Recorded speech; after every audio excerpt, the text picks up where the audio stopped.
De volta com o direto do plenário, já com imagens do retorno dos ministros aos respectivos lugares para a continuação da sessão plenária da tarde desta quinta-feira. Portanto, dentro de instantes, a expectativa para a continuação do julgamento dos processos que estão previstos na pauta de hoje e que estaremos, como sempre, acompanhando novamente ao vivo, direto do plenário.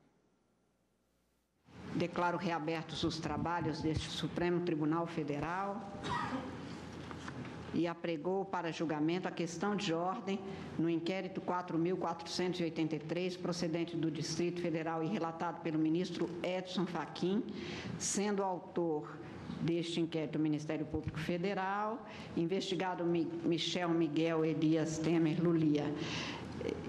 Senhor ministro, na questão de ordem trazida por Vossa Excelência, há pedidos de sustentação oral também, razão pela qual eu inicialmente confiro a palavra a Vossa Excelência para o relatório, após o que convidarei cada qual dos advogados a se manifestar. Pois não, senhora presidente, senhores ministros, senhoras e senhores advogados, esta questão de ordem do inquérito 4483 pode ser sumariada com um relato que inicia com uma breve contextualização. Em 8 de setembro, em curso, nos autos do inquérito 4483, proferi a seguinte decisão que propicia esta contextualização a que acabo de me referir. Disse que tratava-se de petição protocolada sobre o número que aqui indico pela defesa do investigado Michel Miguel Elias Temer Lulia, pleiteando medida lastreada no poder geral de cautela conferida ao Estado juiz para salvaguardar direito ou lesão grave de difícil reparação, consistente, são palavras daquela petição do dia 6 de setembro, consistente na sustação do andamento de eventual nova denúncia apresentada contra o senhor presidente da República até que as investigações sobre gravíssimos fatos sejam concluídas, bem como o agravo regimental na arguição de suspeição 89 seja julgado pelo plenário desse pretório excelso. Essa é a reprodução que fiz de trecho daquela petição. Ali assentei. Por meio dessa manifestação, a defesa do investigado requer seja suscitada a questão de ordem, artigo 21, inciso 3º do regimento interno desse tribunal, perante o colendo plenário desta Corte, em que pretende ver discutida a validade das provas coligidas a partir da realização de acordo de colaboração premiada, alegadamente celebrado em conflito de interesse, bem como o exame em conjunto do agravo regimental na arguição de suspeição 89. Ali também assentei que o regimento interno deste Supremo Tribunal, no inciso 3º do artigo 21, prevê, dentre as atribuições do relator, a possibilidade de submeter ao plenário questões de ordem para o bom andamento do processo. Como se vê, ali assentei também, trata-se de instrumento à disposição do ministro relator, do ministro que conduz o processo, e não das partes. Nada obstante, entendi que era e é possível, sem adiantar qualquer apreciação sobre o mérito, colher do pleito defensivo questão preliminar inédita e com repercussão geral relevante, apta a indicar seja conveniente e oportuno que se busque definição colegiada como questão de ordem ao conhecimento e à discussão do Pleno. E assim, senhora presidente, determinei a inauguração do incidente e a submissão dessa questão de ordem a este Tribunal Pleno. Ainda à guisa de relato, que será sintético, eis que os fatos e as circunstâncias são conhecidas, ainda à guisa de relato, diz que também cumpre, e aqui assento, esclarecer que neste inquérito referido 4483 se apuram fatos alegadamente delituosos que vieram à tona por meio de acordo de colaboração premiada, ou melhor dizendo, acordos de colaboração premiada, celebrados entre o Ministério Público Federal e integrantes do denominado Grupo JIF. No decorrer das investigações, em fase de apresentação de provas, foi entregue e disponibilizado pelos próprios colaboradores desse grupo JEF, mídia que continha a gravação de diálogo entre 2 dos colaboradores, cujo conteúdo redundou na adoção de providências pelo Procurador-Geral da República, que determinou, entre aspas, aqui faço a citação, determinou a abertura de investigação para apurar indícios de omissão de informação de prática de crimes no acordo de delação premiada, fecha aspas. Na ótica da defesa, o fato que deu aso a tal providência no âmbito da Procuradoria-Geral da República surtiria o efeito de, nas palavras da ilustre defesa, sustar qualquer nova medida do chefe do Parquet Federal em desfavor de Michel Temer, seja porque parte dos fatos ora noticiados denota a completa invalidade da prova produzida no bojo das delações, seja porque foi ratificada a arguição de suspeição do ilustre Procurador-Geral da República, fecha aspas. Justifica essa compreensão para a defesa diante da alegada, e são as palavras que dali extraí, imprestabilidade das provas produzidas a partir dessas delações, posto que totalmente eivada de máculas. Razão pela qual requer, então, e aqui também reproduz o pedido, a sustação do andamento de eventual nova denúncia apresentada contra o senhor Presidente da República, até que as investigações sobre os gravíssimos fatos sejam concluídas, bem como o agravo regimental na arguição de suspeição 89 seja julgado pelo plenário desse pretório excelso, disse ali a defesa. Digo então, e aqui concluo esse relatório, entendo que no bojo desse debate, de modo direto ainda imediato, no contexto, emergem 2 questionamentos. Um, sobre a sustação das investigações e de atos consequentes, como oferecimento de eventual denúncia em desfavor do senhor Presidente da República, Michel Temer, por esta Corte Suprema, antes da remessa dessa eventual denúncia à Câmara dos Deputados. E 2, os efeitos de eventual rescisão ou revisão, parcial ou total, do acordo de delação premiada, especialmente em relação a provas colhidas a partir ou em face do acordo celebrado. Assento à guisa de relato que considerei o ineditismo da possibilidade de rescisão do acordo de colaboração premiada homologado no âmbito do Supremo Tribunal Federal e entendi por submeter ao plenário os questionamentos que permeiam a possibilidade do Supremo Tribunal Federal emitir juízo ou não sobre questões jurídicas preliminares acerca de denúncia oferecida em face do Presidente da República antes da remessa à Câmara dos Deputados e, bem assim, os efeitos perante investigados ou corréus de eventual rescisão ou revisão parcial ou total de acordo de colaboração premiada.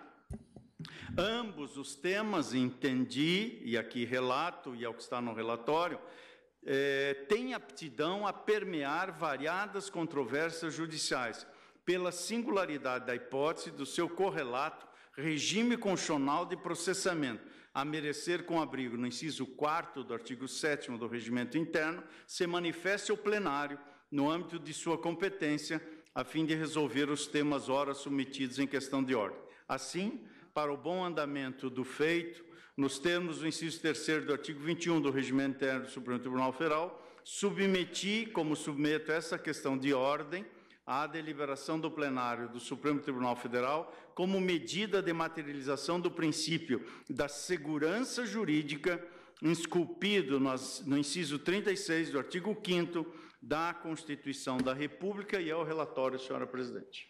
Agradeço a Vossa Excelência e convido o doutor Antônio Cláudio Mariz de Oliveira, inscrito para se manifestar pelo investigado. Vossa Excelência tem até 15 minutos para se pronunciar. Muito obrigado, Vossa Excelência, senhora presidente, senhora ministra, senhores desembargadores, senhores ministros. Estou achando que eu estou no Tribunal de Justiça de São Paulo, mas não estou. Para meu gáudio, estou no Supremo Tribunal Federal. Sou representante do Ministério Público, segundo grau.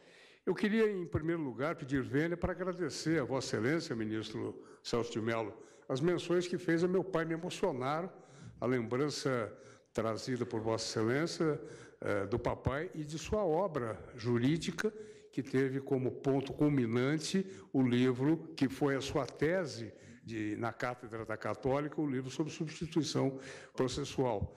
Eu apenas temo que papai esteja nos vendo e nos ouvindo, porque eu vou, com todo respeito, discordar dele, porque eu acho que o Ministério Público não é parcial, não deve ser parcial. Se assim fosse, meu pai, não estou falando com Vossa Excelência, é com meu pai. Se assim fosse, não haveria exceção de suspeição contra o Ministério Público. Pois ele é parcial, como não há exceção de suspeição em relação à advocacia. Aliás, do trio Personaro, do acto trio Personaro, só a advocacia pode se dar ao luxo de ter parcialidade até sobre o prisma emocional e de empenho. O Ministério Público data vênia, não. Mas não vou levar avante essa discussão com medo de provocá-lo. É o espírito. E tenho medo mesmo. Bem, a presente questão de ordem, como foi muito bem e claramente exposto pelo eminente ministro relator, tem por escopo não avaliação de provas. Não, ainda não. Tem por escopo, sim, aguardar, fazer com que, se acolhida a questão de ordem, fazer com que eventual denúncia que venha a ser apresentada com base nestes fatos, nestas provas, e eu vou dizer quais são, essa denúncia aguarde o encerramento do inquérito policial, da apuração que foi determinada pelo Procurador-Geral e também pela ministra Carmen Lúcia, a respeito de uma gravação que escapou do rol de gravações, que estão, algumas delas escondidas, mas esta escapou, e revelou, através de um diálogo absolutamente inadequado, um diálogo desrespeitoso, desabrido, vulgar, revelou que, no mínimo, estas provas precisam ser pesquisadas, porque elas podem ter sido forjadas, elas podem conter mentiras, elas podem ter sido fruto de alguma artimanha, de algum artifício, tanto que um deles está preso. E parece-me que o outro interlocutor também, os dois que compuseram aquele diálogo, triste diálogo, estão presos. Parece que novos fatos estão surgindo a demonstrar a falta de rigidez destas provas. Acho temerário, com a devida vênia, nós processarmos uma denúncia e o processo seria chegado aqui, ela iria para a Câmara, para ser discutida na Câmara, e me parece temerário que se faça isso em face dos dados todos que estão sendo colhidos. Agora mesmo alguém me disse que descobriram que um determinado procurador foi aos Estados Unidos para colher elementos que poderiam... Enfim, coisas estão surgindo. Nós precisamos aguardar, entendo eu. E vou trazer a Vossas Excelências dados concretos. Não é mais só notícia de jornal. Eu tenho depoimentos aqui que vão mostrar a Vossas Excelências a imperiosidade, a necessidade absolutamente presente da verificação destas provas para que elas lastreiem uma acusação, outra acusação contra o presidente da República. Por exemplo, se me permitem, depoimento do advogado Francisco de Assis, que é uma figura que está ocupando um espaço grande neste cenário. Diz Francisco que nenhum membro do Ministério Público Federal orientou o depoente a produzir provas.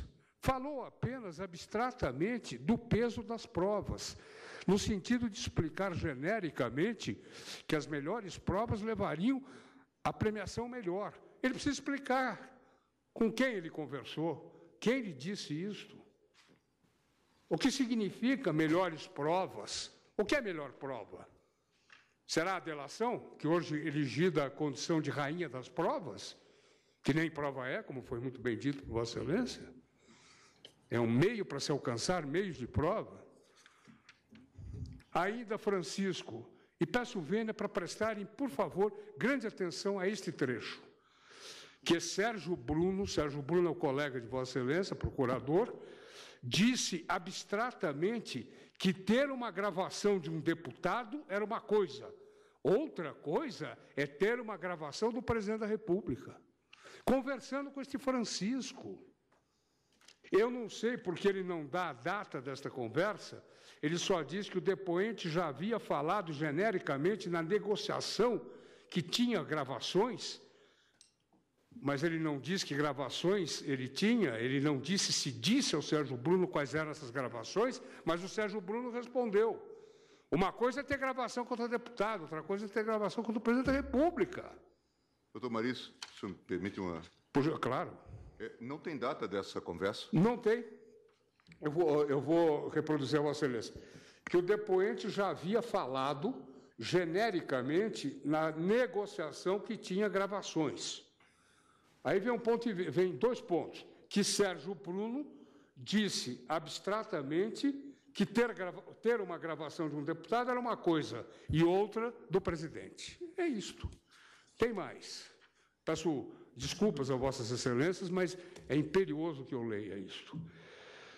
Aqui já é Joesley Batista, se referindo a um trecho de uma gravação.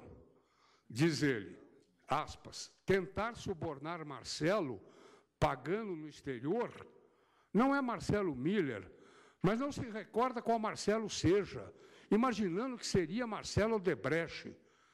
Pela primeira vez eu ouço alguém dizer que o Marcelo Odebrecht, em vez de subornar, está sendo subornado. Ele fala que pode ser Marcelo Odebrecht, não sabe se é Marcelo Miller, não sabe que Marcelo é. Isso precisa ser investigado. Isso não pode ficar sem uma apuração rígida, séria, como aquelas que a Procuradoria-Geral conduz, com todo empenho. Ainda, Joesley, que a menção do PGR Rodrigo Janot também foi brincadeira total, pois nunca soube de nenhuma ligação de Marcelo Miller com Rodrigo Janot. Há uma menção atrás de que Marcelo Miller estaria agindo por orientação ou por determinação do Procurador-Geral. Ele diz que que a menção ao PGR também foi brincadeira. Precisamos saber se foi brincadeira ou não. É o PGR, é o Procurador-Geral. É aquele contra quem este tribunal já falou que não há dúvidas no que tange a sua imparcialidade. Ele não demonstrou, segundo este tribunal, inimizade com o presidente. Página virada. Agora, nova página surge com estes dados que precisam ser investigados. Ricardo Saldi.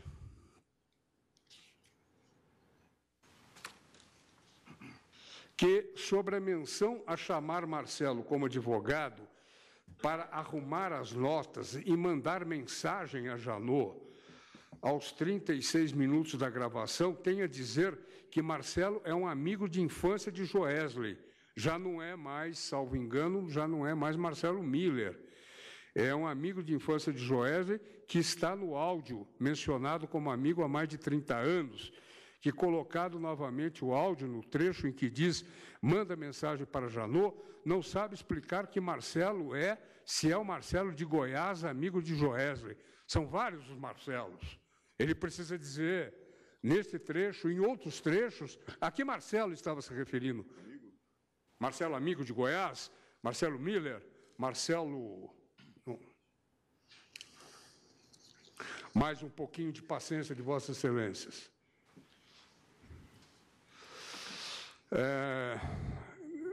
Menção, e está aqui o trecho os minutos da gravação, aspas, a menção tentando subornar Marcelo, pagando no exterior, após ouvir o trecho, tem a dizer que acha que não é Marcelo. Isso já é o Ricardo Saldi. O outro também diz que não sabe que Marcelo é. A verdade é que se fala de um pagamento ao exterior para um Marcelo. Pode ser o de Goiás, pode ser... Não se sabe. É preciso que se saiba. Ainda, Ricardo Saldi, que Marcelo Miller era estranho, porque era ex-procurador e estava ajudando o depoente sem ganhar nada. Ele, Ricardo Saldi, achou estranho Marcelo não estar ganhando nada, estar já trabalhando, prestes a ir trabalhar no escritório de advocacia em São Paulo. Disse, Ricardo Saldi, disse a Marcelo Miller que iria para cima do STF, que Marcelo Miller disse que aquilo daria cadeia, que iriam para cima dele, depoente, e para cima de José Eduardo Cardoso. Uma linguagem desabrida, uma linguagem sem nenhum respeito, sem nenhuma reverência. Vamos para cima do Supremo. Não se sabe o que é isto. É preciso que se saiba. Outra menção aqui. A menção a Janot, advogar no mesmo escritório de Marcelo, tem a dizer que é mentira. Estava bêbado, pois Marcelo Miller nunca falou sobre esse tipo de assunto. É possível que Ricardo Saldi, quando acusou o presidente da República, também estivesse bêbado. É bem possível. Mas isso diz respeito à denúncia já oferecida, que outra não seja com base na palavra de Ricardo Saldi, que mentiu, que confessou que bebe, que confessou que acusa pessoas, que imputa fatos caluniosos, injuriosos contra o presidente da República estando bêbado. Mais um trecho, que Marcelo Miller ajudou a mostrar o caminho para passar do lado do bem, para não passar o resto da vida como bandido.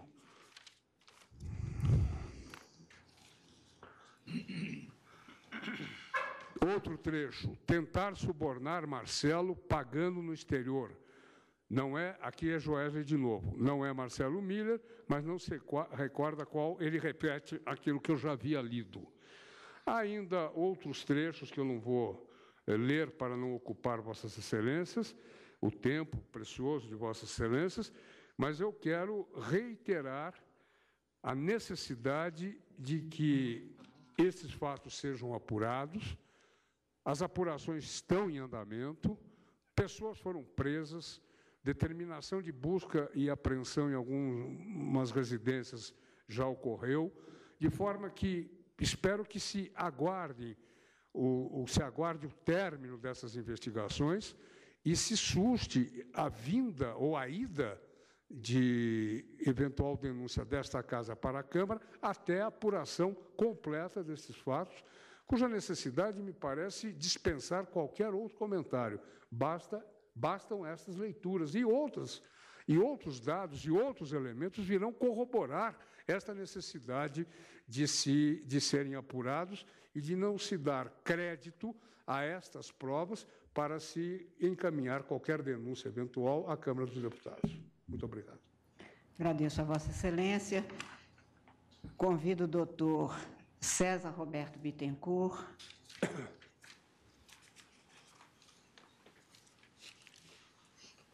a se manifestar pelo investigado Rodrigo Santos da Rocha Loures. Vossa Excelência também tem até 15 minutos para se pronunciar e tem a palavra. Obrigado, Excelência. Excelentíssima senhora ministra Carmen Lúcia, digníssima presidente desse colégio do tribunal, é sempre uma honra retornar a essa tribuna. Cumprimentar os demais ministros, eminente relator, ministra, eminente representante do Ministério Público, colegas advogados. Peço vênia para cumprimentar os estudantes da Universidade Caruaru de Direito que estão aqui assistindo, aprendendo, os estudantes da Universidade Federal Fluminense. Um prazer em tê-los conosco. Antes de mais nada, Excelência, peço vênia para fazer um desagravo, que eu não tenho procuração, mas acho assim, uma injustiça tremenda que se faz divulgando para o país todo, na mídia e nas redes sociais, de um sujeito delator desqualificado que coloca em dúvida a honra de 2 juízes 2 magistrados federais, que eu só os conheço profissionalmente, sei da dignidade, da seriedade, da honestidade, da competência, de um trabalho que honra a magistratura. Mas são juízes que não têm oportunidade, não têm a televisão para dizer, se defender. Aliás, nem tem que se defender, porque são insinuações, fica nas entrelinhas, dizendo que tem na mão isso. Então, em nome desses magistrados, eu quero desagravá-los aqui, dizer que nós, como advogados que os conhecemos no dia a dia, são juízes que atendem bem advogados, partes, que labutam no dia a dia e só honra a magistratura nacional. Não tenho procuração para isso. Faço por conta. Senhores ministros, eminente representante do Ministério Público, sempre trato com respeito, com dignidade, com honra o Ministério Público, a instituição que eu tenho orgulho de ter pertencido. Sou procurador de justiça aposentado do Estado do Rio Grande do Sul. Respeito muito e defendi muito o Ministério Público, inclusive no exterior. E as minhas broncas são pontuais, são processuais, são casuísticas, com o respeito devido. As minhas homenagens, doutor subprocurador Nicolau Dino.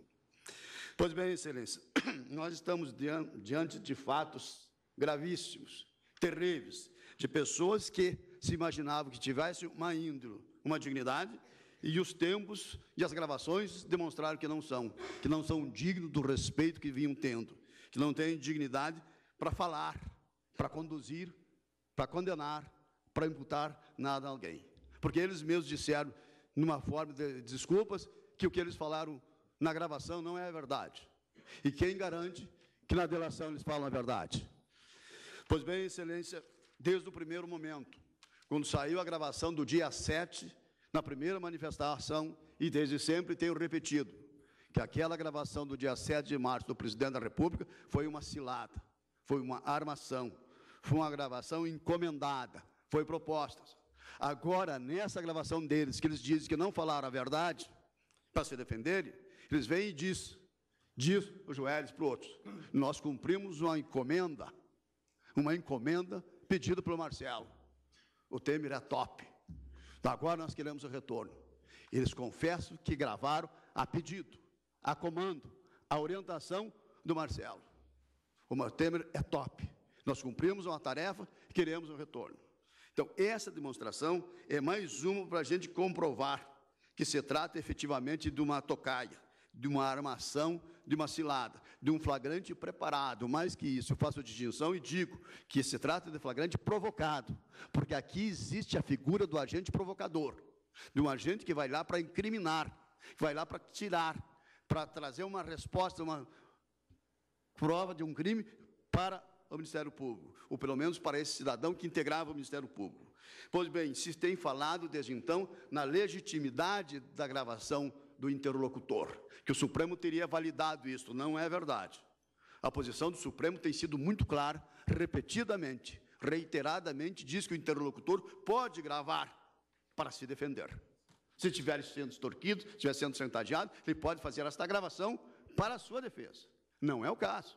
A situação aqui é completamente diferente. É o indivíduo que grava para incriminar, não para se defender, mas para criar uma prova, trazer uma prova para devolver para negociar na sua delação. Pois então, a legitimidade, aquela que o Supremo reconhece, não é este caso. Na realidade, nós estamos aqui diante de uma ilegitimidade, de um meio ilícito, de uma gravação não autorizada.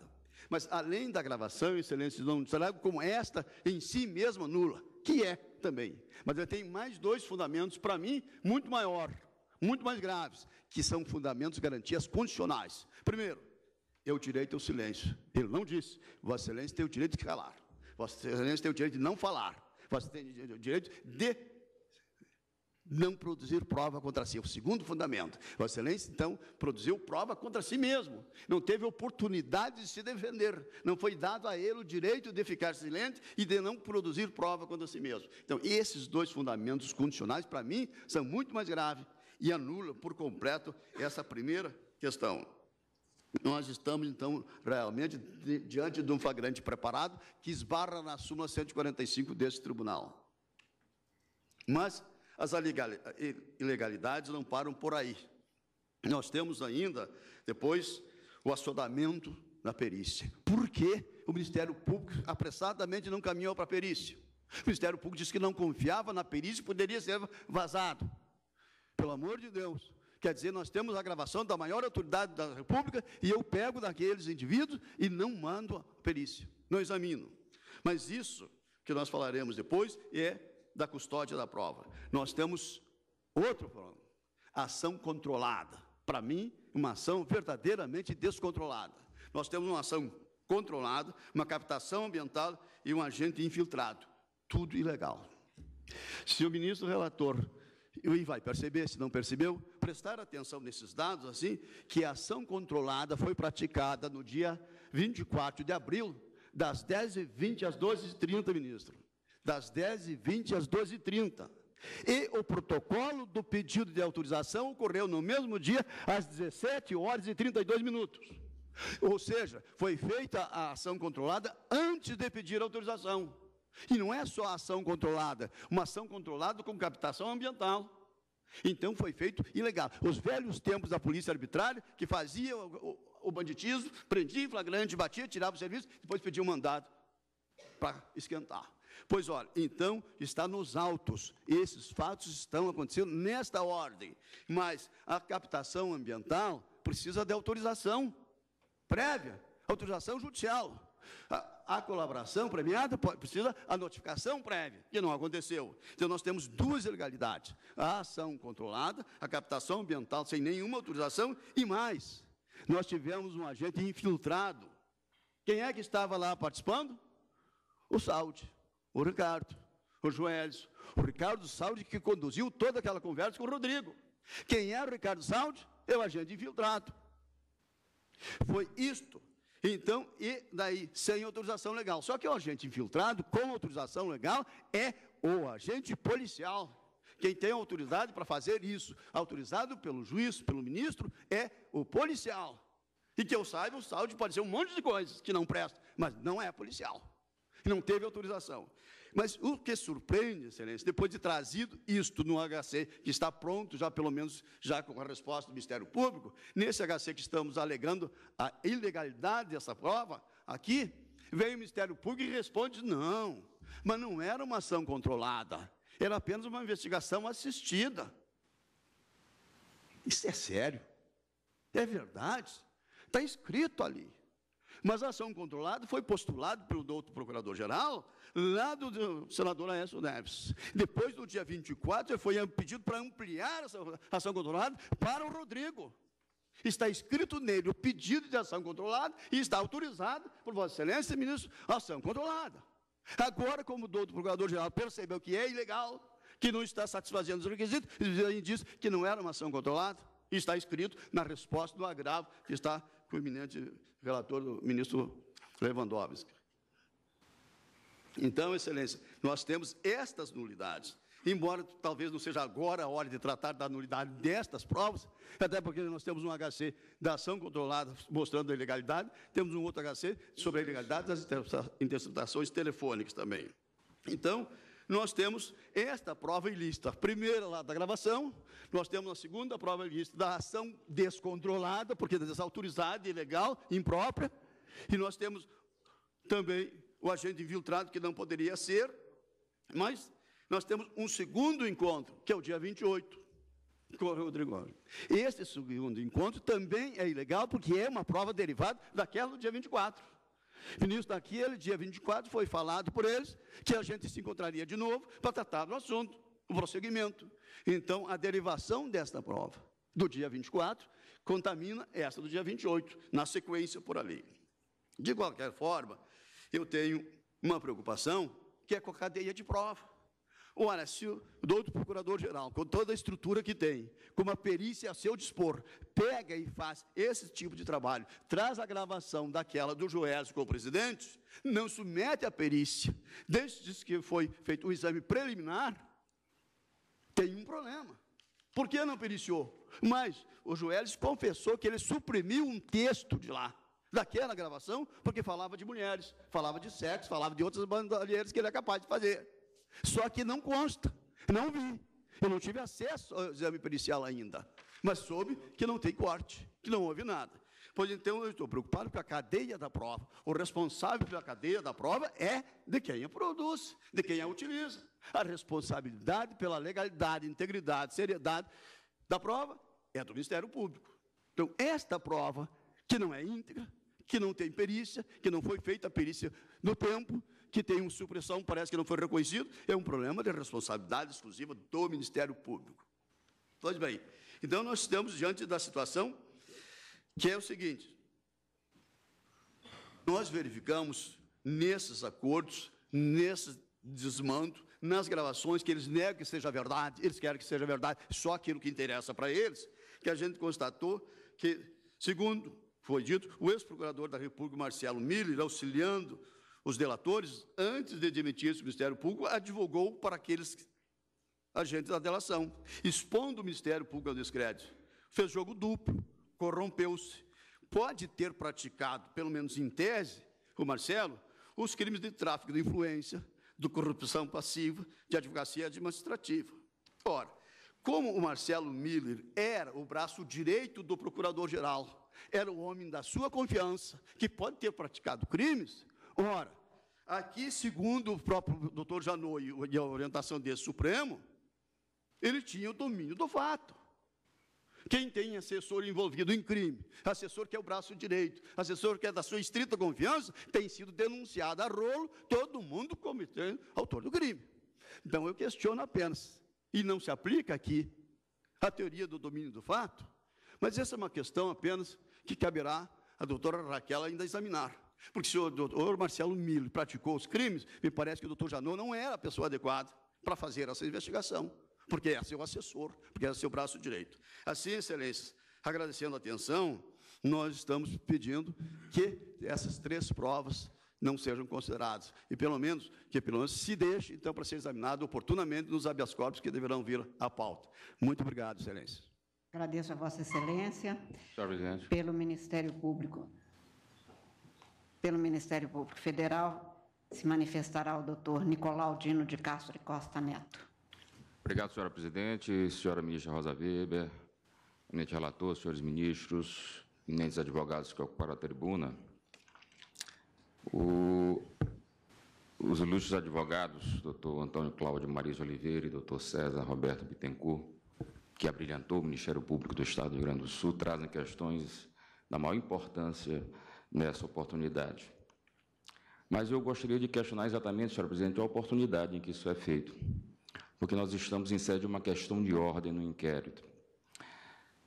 Estamos apreciando, a Corte Suprema aprecia essa questão de ordem logo após a rejeição em grau de recurso já da arguição de suspeição deduzida em desfavor do Procurador-Geral da República, Rodrigo Janot. E, aliás, esse primeiro ponto, e, aliás, esse último ponto, já revela a falibilidade data vênia dessa argumentação deduzida na questão de ordem. Ausente a suspeição, o ponto atinente à inviabilidade da atuação do Procurador-Geral da República nesse inquérito me parece cair por terra. Restam, portanto, os aspectos referentes às provas que estão aqui sendo mencionadas enfaticamente, eu diria, pela ilustre defesa. Eu digo, senhora presidente, em parênteses, que todos, e literalmente todos, a sociedade brasileira, em face da divulgação intensa, incisiva, por meio dos veículos de comunicação social, sabem, perceberam o que se deu, pelo menos no primeiro momento, o que se deu em relação à produção das provas a partir do acordo de colaboração premiada. O Procurador-Geral da República foi ludibriado, foi enganado. Houve omissão de informações em relação à formulação do acordo de colaboração premiada. Ele foi enganado também, doutor Nicolau, se me permite uma pergunta, foi enganado também pelo procurador Miller? Eu vou abordar esse tema na sequência, ministro. Isso é extremamente importante para a discussão para o tribunal. Isso.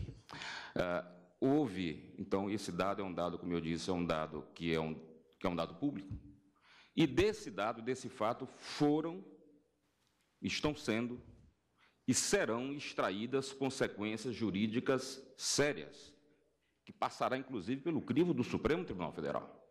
E esse é um fato irretorquível.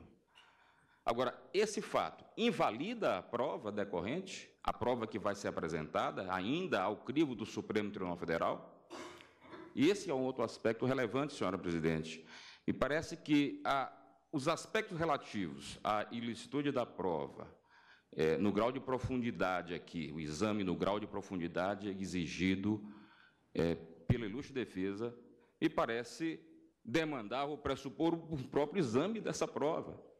E a Corte Suprema fará isso, a pergunta que se faz, no bojo de uma questão de ordem, nos estreitos limites de uma questão de ordem. Há uma data vênia, há uma antecipação da antecipação do juízo de admissibilidade de uma futura e eventual ação penal, sequer proposta. E a ação penal que se vier a ser proposta passará, no primeiro momento, pelo juízo político de admissibilidade da Câmara dos Deputados. Aliás, eu diria juízo jurídico-político, porque não se pode prescindir da análise jurídica no exame político. E nos exatos termos do artigo 51 da Constituição, inciso 1º, compete privativamente à Câmara dos Deputados autorizar por 2/3 de seus membros a instauração de processo contra o presidente e o vice-presidente da República e os ministros de Estado. Então, esse juízo de admissibilidade, que tem natureza jurídico-política, sequer foi exercido porque sequer foi proposta uma ação penal. Se somente após o exercício desse juízo jurídico-político é que aí, com todas as venhas, o Supremo Tribunal Federal irá se debruçar para a realização do juízo de admissibilidade sob o aspecto estritamente técnico-jurídico de uma futura e eventual ação penal. Então, como nessa oportunidade exercer-se esse juízo, essa análise tão profunda que aqui é brandida, que é apresentada, que é reivindicada pela ilustre defesa? Me parece que, sob esse prisma da oportunidade, a análise, o exame que se propõe data vênia, é inviável. Esses mesmos argumentos, senhora presidente, valem para os aspectos atinentes à questionada atuação do ex-procurador da República, Marcelo Miller, que compunha a equipe de assessoria do Procurador-Geral da República. Esses aspectos também, eu disse anteriormente, pena que o ministro Gilmar Mendes não estava na sessão no momento, e agora também, lamentavelmente, não se encontra, porque eu estou respondendo à indagação que Sua Excelência fez. Esses aspectos estão sendo objeto de investigação. O Procurador-Geral da República apresentou ao Supremo Tribunal Federal pedidos de busca e apreensão, pedidos de prisão temporária. Há uma investigação criminal em curso no Supremo, na primeira instância da Justiça Federal, do Ministério Público Federal no Estado do Rio de Janeiro. Tudo isso a demonstrar a toda a sociedade e para toda a sociedade, com perdão do trocadilho, que as medidas investigativas em decorrência dessas situações, desses fatos que estão aqui sendo deslindados, estão sendo prudente e corretamente e enfaticamente adotadas pela Procuradoria-Geral da República. Por todos esses aspectos, senhora presidente, aqui me parece, mais uma vez, rendendo as homenagens à ilustre defesa, que cumpre o seu mistério com inequívoca dedicação. Com todas essas considerações, senhora presidente, aqui a Procuradoria-Geral da República insiste no argumento da rejeição da questão de ordem que se encontra apresentada. Muito obrigado. Gostaria, presidente, de fazer mais uma pergunta ao digno representante do Ministério Público. Quando nós discutimos aqui em fins de junho aquela célebre questão sobre a delação e o referendo, eu fiz considerações já sobre a participação do procurador Miller nessa história. O Dr. Janot afirmou peremptoriamente que isto era coisa de Lancapena, que não tinha nenhuma possibilidade, que ele tinha todo o controle sobre isso, porque eu falei da questão da ação controlada ilegal. Agora parece que se coloca essa possibilidade, porque os encontros se amiudaram e foram antes da presença... Da autorização. Da gravação do presidente da República. Isso precisa ser esclarecido, e eu acho que a Procuradoria precisa esclarecer isso ao Supremo Tribunal Federal antes da deliberação, inclusive da denúncia que venha eventualmente oferecer. Pois não. Excelência, questão de ordem. Pois não. Referente ao meu pedido.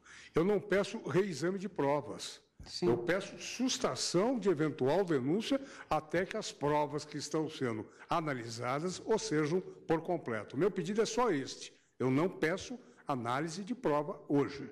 Obrigado. Agradeço a Vossas Excelências. Presidente, eu gostaria de ter um esclarecimento do... Por favor. Este inquérito, o inquérito 4483, é inquérito novo ou é o inquérito que desagou na oferta da denúncia, que não foi, de certa forma, quanto à sequência, né, admitida pela Câmara? Esse é o inquérito originário, É o anterior. imputando-se 3 delitos e foi ofertada uma denúncia em relação à parte daquela imputação, foram constituídos novos autos sob outro número que foi remetido à presidência e à Câmara.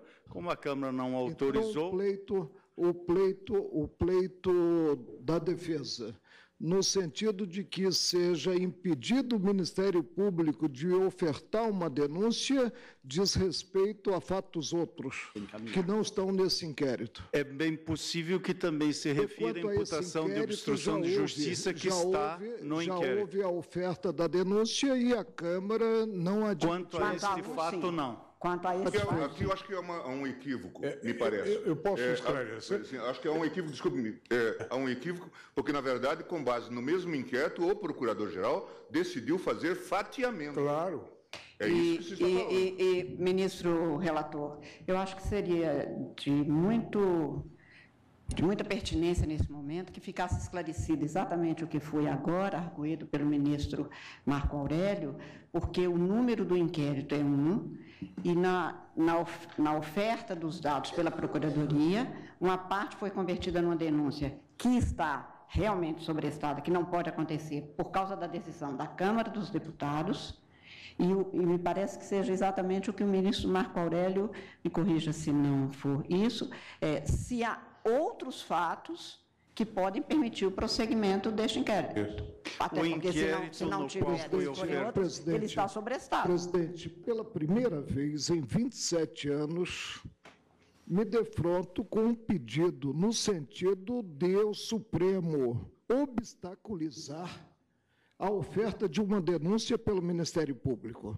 A meu ver, isso é grave, porque quebra o sistema não só legal, como também constitucional, tendo em conta a atuação do Ministério Público. Um minutinho, por gentileza, doutor. Absolutamente. O pedido não foi para que o Supremo impeça o oferecimento de denúncia. Vou ler, Vossa Excelência me permite?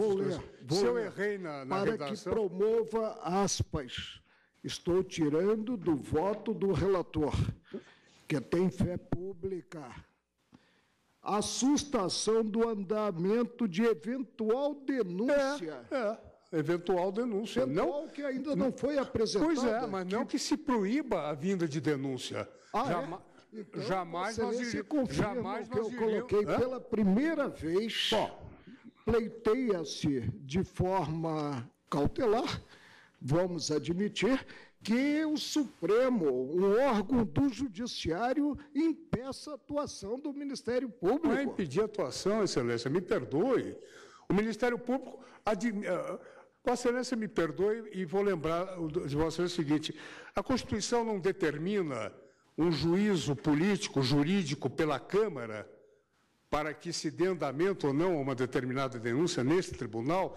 O que eu estou pedindo é que, se chegar denúncia, esse tribunal, em face de averiguações sobre provas, que essa denúncia com certeza virá calcada, espere o término dessas verificações. Eu não estou dizendo que o Supremo vai impedir o Ministério Público, e nem faria isso. Está devidamente esclarecido. Obrigado. Agradeço, Vossa Excelência. Eu que agradeço, Vossa Excelência. Agradeço a Vossa Excelência. Muito obrigada aos dois Só lembrar também na que tribuna. não é raro entre nós o trancamento de inquérito, o que significa impedimento de denúncia, exatamente por falta de justa causa no inquérito. Sim. Portanto, nós costumeiramente damos até liminares nesse tipo de matéria. Sim. Só para esclarecer, porque na sequência eu vou suspender em razão do horário a sessão e continuaremos. Para que não permaneça nenhuma dubiedade. Isso, não pode...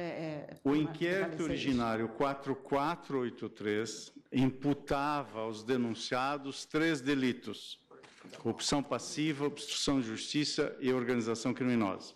Foi oferecida a denúncia pelo Ministério Público em relação à corrupção passiva.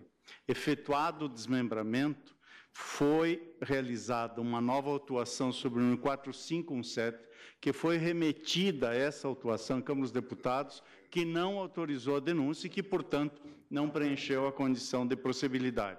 Nesse outro inquérito, onde há essa outra imputação, especialmente, mais enfaticamente referida, ainda que sob toda a controvérsia, como foi exposta da tribuna, a obstrução de justiça e todas as demais circunstâncias, é por isso que foi lá protocolada a questão de ordem. E por isso que a questão de ordem foi suscitada no inquérito 4483. Pois não, portanto, é a segunda hipótese que o ministro Marco Aurélio se referiu. Vossa Excelência se referiu a 2 hipóteses, é a segunda. A questão de ordem, Vossa Excelência, observando o artigo 21, inciso 3 do regimento interno, é de sua autoria. A rigor... Porque nós temos eu penso que na turma, nós temos decisão, aí eu não me recordo se é na turma ou é decisão individual, que não existe direito subjetivo da parte a suscitar questão de ordem. Eu estou de pleno acordo com Vossa Excelência, aliás, no relatório eu anotei isto, dizendo que não caberia a parte. O que a parte interessada pediu, em petição encartada nos autos, é que o relator suscitasse a questão de ordem. Porque eu me sensibilizei pela relevância do tema e trouxe o tema ao plenário. Para a Parafernália de recursos, se viéssemos admitir direito subjetivo da parte a suscitar a questão de ordem, nós não funcionaríamos mais em termos de produção. Mas, até porque a questão não de é o caso na presente situação. Mas, presidente, mas é bom lembrar que o Estatuto da Advocacia prevê que, durante os julgamentos, o profissional do direito, o advogado, poderá, a qualquer momento, ir à tribuna e usar da palavra para formalizar esclarecimento de matéria de fato e questão de ordem. Então, nós temos lei que permite, durante o julgamento, formular questão de ordem. Ministro Toffoli, eu enfrentei essa questão durante o impeachment, que foi realmente um momento muito difícil, porque nós tínhamos que lidar com vários ordenamentos jurídicos que se imbricavam. O Código de Processo Penal, especialmente o rito do júri, uma lei de 1950, o regimento interno do Senado, o regimento interno da Câmara, aquela decisão nossa que foi proferida pelo ministro Barroso como relator e, evidentemente, referendada pelo plenário. Então, nós tivemos que criar uma regra própria e nós até tivemos que decidir uma questão que causou a todos uma perplexidade, não só a mim, que presidia o processo de impeachment, mas também aos senadores que participavam como verdadeiros jurados. Então, fizemos uma distinção entre questão de ordem e o uso da palavra pelo advogado pela ordem. Então, quer me parecer, e nós assim decidimos, que quando o Estatuto autoriza que o advogado da tribuna peça a palavra pela ordem, é para um esclarecimento de fato ou para uma eventual interpretação do regimento ou do procedimento. Então, há uma diferença muito clara entre questão de ordem e o uso da palavra pela ordem. Pois não. Senhores ministros, em razão do horário, como eu disse, eu, com a aquiescência de Vossas Excelências, suspendo o julgamento e vou, então, na sequência, verificar se terá sequência amanhã ou, mais provavelmente, na quarta-feira, uma vez que nós temos em Brasília um número grande de pessoas que vieram para o julgamento das ações referentes ao Código Florestal e que hoje já tiveram que se manter aqui. E continuaríamos, portanto, na próxima quarta-feira, Ou talvez quinta, porque quarta-feira nós temos a sequência. Pois é, mas pode ser que a gente, como faltam só alguns votos, a gente ainda tem essa questão. Mas eu vou formular isso com os ministros e republicarei a pauta. Agradeço aos senhores ministros, ao vice-procurador, senhores advogados, senhores servidores, senhora secretária das sessões. Declaro encerrada a presente sessão, desejando a todos uma excelente noite. Obrigado a todos. Bem.